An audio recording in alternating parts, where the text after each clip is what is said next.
ہم مسجد عائشہ گئے تھے اور عمرے کی ترتیب شروع کی تھی. ابھی تقریباً 4:30 ہو گئے. ابھی جا کے فارغ ہوئے. 4:30 بجے فارغ ہوئے عمرے سے. 11 بجے شروع کی تھی. الحمدللہ ہم تو سکون سے عمرہ کیا, جلد بازی نہیں کی, کوئی کام ہی نہیں تھا. تو ترتیب شروع سے ہم نے بنا دی تھی کہ ہم ظہر کی نماز کے لیے نکلیں گے, حرم جائیں گے, تو پھر واپسی عشاء کی نماز کے بعد آئیں گے. اسی لیے سکون سے عمرہ کیا الحمدللہ. باقی جو ضروری باتیں تھیں وہ میں نے کر دی. 1-2 گزارش ہے وہ ہمارے خواتین کے لیے ہے. عمرے کے دوران یہ ملاحظہ کیا گیا, کچھ ساتھیوں نے بھی بتایا اور ہمارا خود بھی مشاہدہ ہوا کہ کچھ ہماری بہنیں, پھوپھیاں, خالائیں سمجھ لیں, وہ جو ہے نا حرم میں بھی آتے وقت میک اپ وغیرہ کرتی ہیں, مطلب بن کر سنور کر آتی ہیں.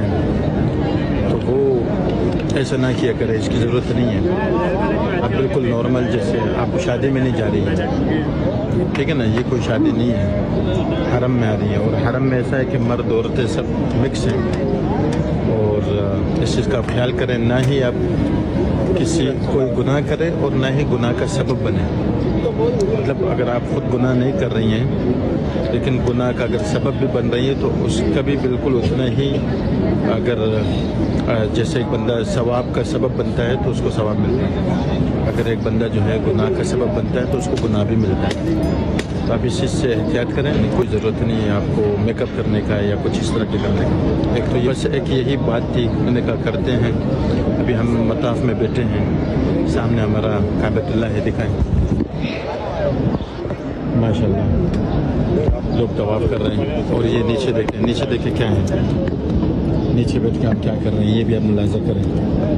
تو الحمدللہ یہ آپ اپنے ساتھ لا سکتے ہیں. اور کھانے کی اجازت ہے, مطلب گندگی نہ پھیلائیں آپ اپنے ساتھ, کیونکہ ہم کافی لمبے وقت کے لیے آئے نا. تو ظہر سے لے کر عشاء تک یہاں بیٹھیں گے, گھر نہیں جائیں گے, باہر نہیں جائیں گے. تو اسی لیے کھانے پینے کا کچھ نہ کچھ اپنے ساتھ لائیں. اس میں کوئی قباحت نہیں ہے شرعی لحاظ سے بھی. اگر مسجد کو گندہ نہ کرے تو کوئی قباحت نہیں. جزاکم اللہ خیر. السلام علیکم.